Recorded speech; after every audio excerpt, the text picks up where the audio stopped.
नमस्कार, मैं अमित गोदियाल और आप देख रहे हैं उत्तराखंड हलचल। तो फिर से एक बार श्रीनगर में हम मौजूद हैं, उसी जगह जहां अंकिता भंडारी के माता पिता बैठे हुए हैं और मूल निवास की रैली आज रखी गई है। उसी बीच आशुतोष नेगी के जो अधिवक्ता हैं वो यहाँ पर मौजूद हैं। उनसे जानेंगे कि लगातार सोशल मीडिया में अलग अलग तरीके की बातें हो रही हैं आशुतोष नेगी को लेकर, तो वो चीजें क्या हैं और लीगली क्या चीजें होने वाली हैं, क्योंकि डीजीपी साहब का भी एक बयान आता है जिसमें वो कहते हुए नजर आते हैं कि इस पूरे जो मामले को अंकिता भंडारी से जोड़ा जा रहा है, तो उसमें और इस मामले में जो लीगलिटी है वो क्या है। तो वो उनके अधिवक्ता नेगी जी हमारे साथ हैं।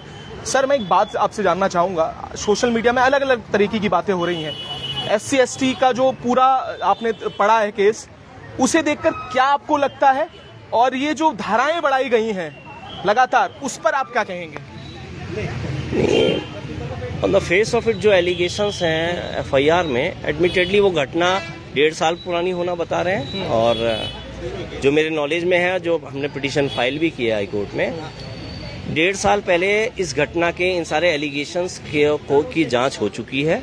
जांच रिपोर्ट रिकॉर्ड पर हम लोग लेकर के आए हैं, और जिस जांच रिपोर्ट का ये कहना है कि जिन गवाहों के सामने इस कंप्लेनेंट का ये कहना है कि ये घटना हुई है, वो रिपोर्ट ये कहती है कि गवाहों ने ये बयान दिए हैं कि हमने कभी आशुतोष नेगी को वहां देखा ही नहीं। तब हमारा कहना है कि 1.5 साल बाद ये FIR लॉज हुई है, उस जांच रिपोर्ट की अनदेखी करके, उसको इग्नोर करते हुए, तो एक डेलिब्रेट अटेम्प्ट है एक फर्जी FIR लॉज करने का, जो हमारा तो ये 1.5 साल पुरानी वाली FIR है या 1.5 साल के बाद फ्रेश FIR भरी गई? ये भी बड़ी दो चीजें हैं। ये FIR वो वाली है या फ्रेश FIR लॉन्च की गई है? जो मेन एलिगेशन है वो 1.5 साल पुराने ही है, जिस पर उनका कहना है कि कुछ हथियार लगा करके मुझे धमकी दी गई है। और वो जो नया एलिमेंट है उसमें वो 66 IT एक्ट का कहना है उनका, है कि फेसबुक पोस्ट हैं जिस पर फिल्दी कास्ट बेस्ड रिमार्क्स हैं, कुछ जातीय सूचक टिप्पणियां हैं। तो हमारा कहना ये है कि जो फेसबुक पोस्ट जिस पे आधार पे उनका कहना है कि SC/ST एक्ट अट्रैक्ट होता है और जातीय सूचक टिप्पणियां, हम चाहते हैं कि पुलिस वो सामने लेकर के आए। और अदरवाइज जो FIR का पार्ट जो फेसबुक पोस्ट है वो हम लेकर के आए हैं, वो आप लोगों को इससे पहले दी गई है। और उसको देखने से कोई भी सज्जन इंसान ये नहीं कह सकता कि कोई जातीय सूचक टिप्पणी उस पोस्ट में आशुतोष नेगी के द्वारा की गई है। तो वो तो उसी की फेस में, on the face of it ये लगता है कि बिल्कुल फर्जी है। और अगर इस तरह की कोई जातीय सूचक टिप्पणी करते हुए कोई फेसबुक पोस्ट है, हम चाहते हैं कि उत्तराखंड पुलिस FIR तो लेकर के आ गई, गिरफ्तारी की तस्वीरें उन्होंने जारी कर दी, हम चाहते हैं कि वो फेसबुक पोस्ट भी वो जारी करे, पब्लिक डोमेन में लेकर के आए। और अगर नहीं है तो हमारा ये कहना बिल्कुल जायज है, हम ये कहेंगे कि FIR बिल्कुल फर्जी है, इसलिए फर्जी है। अच्छा, ये जिसमें सरकारी काम में बाधा डालने का एक धाराएं बढ़ा दी गई हैं, वर्दी फाड़ने का एक आरोप, एक फ्रेश FIR की जाती है पुलिस द्वारा। आप तो कानून के जानकार भी हैं, जब मौके पे गिरफ्तारी होती है, और सबसे हास्यास्पद बात यह है कि जब गिरफ्तारी होती है उस समय एक हमारे मित्र हैं, उनके साथ आशुतोष भाई बात करते हुए बोलते हैं और ये कहते हैं मुझे गिरफ्तार कर लिया है पुलिस ने। तो इतना समय कब मिल गया कि उन्होंने वर्दी फाड़ दी और वर्दी के अंदर जो बैठा है उस ड्राइवर को के साथ जो पूरी घटनाक्रम लिखा है वो कर रही है? ये बड़ा सवाल है, इस पर क्या कहेंगे आप? नहीं, अब ये जो अरेस्टिंग है, ये जो दूसरी FIR है, इसका एक बैकग्राउंड है। वो बैकग्राउंड है वो पहली वाली FIR। तो हमको जब पहले ही ये पता है कि एक फर्जी FIR हुई है, तो उस फर्जी FIR पर तब हमारा कहना है कि ये अरेस्टिंग फर्जी है। और फर्जी क्यों हम इसको कह रहे हैं, एक बात बहुत उसमें बड़ी स्ट्रेंज सी है। अगर आप FIR पढ़ी होगी तो उस पुलिस पार्टी का एक हिस्सा मुकेश गैरोला है, सब इंस्पेक्टर मुकेश गैरोला। ये वो मुकेश गैरोला हैं, जैसी हमारी नॉलेज है, जैसे आप भी हमको ब्रीफ किया है, ये दिनेश गैरोला के भाई हैं। ये वो दिनेश गैरोला हैं जो जेल में हैं अभी, और घूसखोरी के आरोप में जेल में हैं। ये ब्राइब लेते हुए पकड़े गए, इनका वीडियो स्टिंग हुआ था।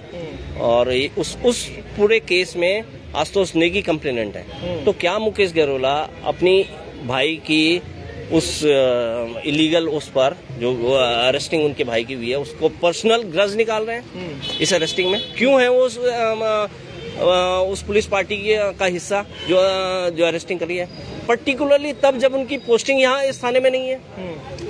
तो ये बहुत डेलिब्रेट अटेम्प्ट लगता है पुलिस का और इसलिए हमारा कहना है कि वो दूसरी FIR भी फर्जी है, बाकी तो सब एलिगेशंस हैं और हम देखेंगे कि एलिगेशंस कैसे वो टिकते हैं कोर्ट। असल में जब इस तरीके के सेक्शन जोड़ दिए जाते हैं तो उसके बाद क्या होता है, क्योंकि ये जो सबको मालूम है कि SC/ST एक्ट हो या कुछ भी हो, इसे लोग अलग दिशा में ले रहे हैं, पर जो ये मामले हैं, अगर आप बोल रहे हैं कि इसे गलत FIR की गई है, गलत इस पे रखा गया है, तो इसके बाद क्या होगा? अगर इस पे ये प्रूव होता है तो पुलिस पे क्या एक्शन होगा, या इस तरीके के जो जिन्होंने कूट रचना की है उन पर क्या ये होगा? ये भी बड़ा सवाल है। नहीं, बिल्कुल बड़ा सवाल है। हम चाहेंगे कि ये जिस तरह से इंस्टीट्यूशंस को मिसयूज कर रहे हैं और ये पर्सनल उसके लिए ये नहीं होना चाहिए।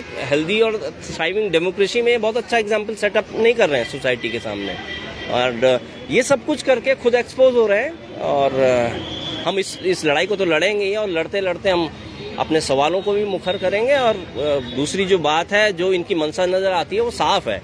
वो ये कि SC/ST एक्ट में आप अगर बेल लेकर के आएंगे तो हम ये दूसरे केस में आपकी रिमांड सीख करेंगे, फिर आपको अंदर ले जाएंगे। तो जिस तरह से ये काम कर रहे हैं, और भी हो सकता है और FIR हो। तो गैंगस्टर की भी तैयारी है क्या? बड़ा सवाल ये भी आ रहा है कि गैंगस्टर की तैयारी कर रहे हैं, क्योंकि जिस तरीके से FIR करना और लगातार ये चीजें हो रही हैं, तो गैंगस्टर की ओर ले जाते हुए नजर आ रहे हैं। अब इसको लेकर के तो आप लोग पत्रकार लोग हैं, हो सकता है ऐसा करें वो इन्हीं केसेस के आधार पे एक गैंग चार्ट फ्रेम करें और एक एडमिनिस्ट्रेटिव रिपोर्ट मंगा करके गैंगस्टर एक्ट में मुकदमा दर्ज करा दें। बहुत हैरानी की बात नहीं होगी। उसके लिए भी क्या तैयार हैं आप लोग? क्योंकि अभी जो इनपुट आ रहे हैं अलग अलग जगहों से, जैसे बात होती है, तो जैसे आपने कहा एक रिपोर्ट लेके उसका गैंग एक्ट में लगा के उससे, और उसके 6 महीने तक बेल उसमें अमूमन नहीं होती है। हम न्याय की हर लड़ाई लड़ने को तैयार हैं, हम लड़ेंगे, उसमें कोई। आखिरी सवाल मैं करूंगा अंकिता भंडारी को लेकर। हाई कोर्ट में भी आप लोग मजबूती से गए थे, डिस्ट्रिक्ट कोर्ट में भी, जहां आपने देखा कि एक तरह जब वकील जो होते हैं उनकी पेमेंट, उनकी सैलरी नहीं दी जाती, उन्हें टाइमली, बहुत सारी चीजें हुई हैं। तो उस प्रोग्रेस कितनी है? क्योंकि कई चीजें जो आशुतोष नेगी बार बार कहते हुए नजर आए थे कि जो आरोप माँ बाप ने लगाए हैं, जिस VIP का नाम माँ बाप ने खोला है, उसकी CDR और उसकी कॉल रिकॉर्ड्स क्यों नहीं निकाले गए, उसको लेकर बड़े सवाल अब खड़े हो रहे हैं। तो उस पर क्या कहेंगे कि वहां पर क्या चल रहा है, कैसा चल रहा है अंकिता भंडारी? ट्रायल कोर्ट में जो चार्जशीट का केस है प्रोसिक्यूशन का, उसके हिसाब से एविडेंसेस हो रही हैं, और जो चार्जशीट का वर्जन है उसके हिसाब से हो रही हैं, और हमें कोई शक और शुबा नहीं है कि उसके आधार पर जो इस समय तक के चार्जशीटेड एक्यूज हैं उनको सजा होगी। यही मैं कह सकता हूँ इस समय। और बाकी आशुतोष नेगी का पर्सनल जैसे किसी भी केस में होता है, पर्टिकुलरली किसी क्रिमिनल केस में जस्टिस इंश्योर करने के लिए अच्छे वकीलों का होना उतना ही जरूरी है जितना अच्छे पैरोकार का होना जरूरी है। क्योंकि हम लोग जानते हैं कि वकील जो है उसके अपने क्लाइंट के इंस्ट्रक्शन का प्रोडक्ट है। जितना वो हमको फीड करेगा, जितनी हमें जानकारियां मुहैया करवाएगा, जितना परस्यू करेगा उस केस को, उतने अच्छे से वकील उस केस को परस्यू कर पाएगा।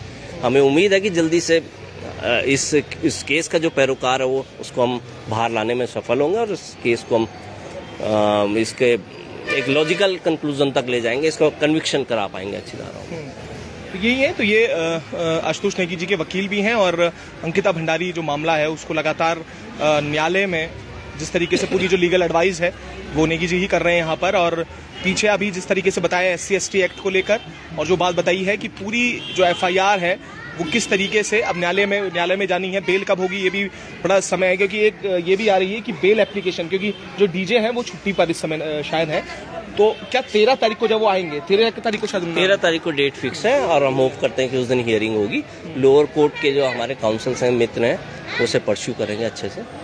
जी ठीक है। ये एक 13 तारीख का इंतजार भी अब है, और उसके बाद अब सीधी तस्वीर हम आपको दिखाएंगे मूल निवास रैली की, क्योंकि ये एक वो हिस्सा है जहां पर अंकिता भंडारी के माता पिता बैठे हुए हैं और लगातार ये मांग कर रहे हैं कि जल्द से जल्द उन्हें न्याय मिले। तो अभी आप एक महारैली देखेंगे जो इस तरफ बढ़ती भी नजर आ रही है। यहाँ पर आप देख सकते हैं कि हम आपको उस तरफ ले जाते हैं, उनसे बात भी करेंगे कि क्या कुछ है। एक बड़ी संख्या में युवा वहां पर आए हैं, तो यहाँ पर आप देख सकते हैं इधर।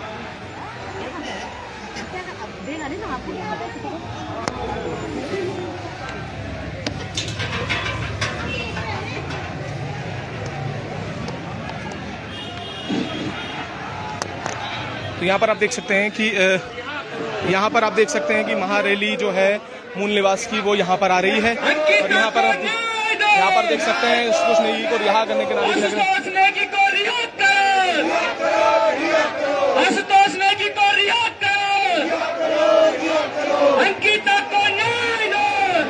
ये रैली बढ़ती हुई यहाँ पर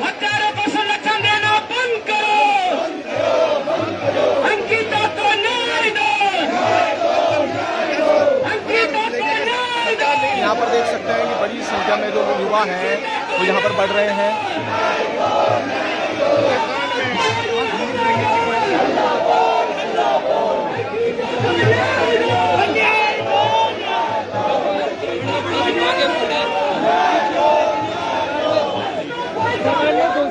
आप देख सकते हैं ये बड़ी संख्या में जो लोग हैं यहाँ पर रुके हुए हैं और ये यहाँ पर मूल निवास और उसके जो पूरा मामला है वो लेकर इसमें आज युवा है वो यहाँ पर सड़कों पर उतरे हैं।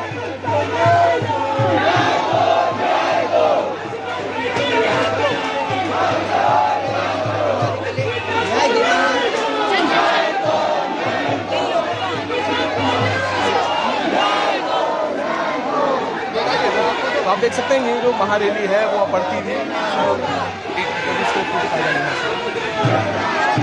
यहाँ पर जिसमें ये महारैली जो है अब गोला बाजार की और पूरे बाजार से होती हुई आ रही है। तो ये बड़ी संख्या में जो युवा है यहाँ पर ये देख सकते हैं गढ़वाल यूनिवर्सिटी के यहाँ से यहाँ पर देख सकते हैं तो बड़ी संख्या में जो युवा है वो यहाँ पर नजर आता है।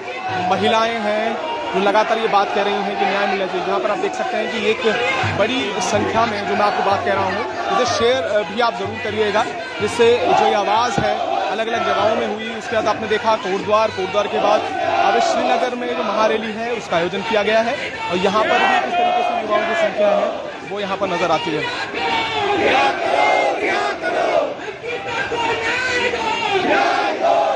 यहाँ तमाम दलों से भी लोग आए हैं जो अलग अलग पार्टियों से है, कांग्रेस है, राष्ट्रवादी पार्टी से भी लोग हैं। तो ये देखिए अलग अलग दलों से लोग यहाँ पर पहुंचे हुए हैं। तो ये दिखाता है कि किस तरीके से लोगों में भू कानून मूल निवास की जो बात लगातार कह रहे हैं उसको लेकर आक्रोश है। तो यहाँ पर यह भी बताया गया था किस तरीके से कुछ जो भाजपा के एक कार्यक्रम भी यहाँ पर है जो पैरेलल हमेशा से वो किया गया। तो इस पर भी लोग शायद संख्या जो है इससे ज़्यादा हो सकती थी और शायद इस वजह से वो करने गई है। तो ये तस्वीरें इस समय यहाँ पर हैं और अभी थोड़ी ही देर में अन्य तस्वीरें भी आपको यहाँ से हम दिखाएंगे और ऐसे ही आप जुड़े रहिएगा और देखते रहिएगा उत्तराखंड हलचल।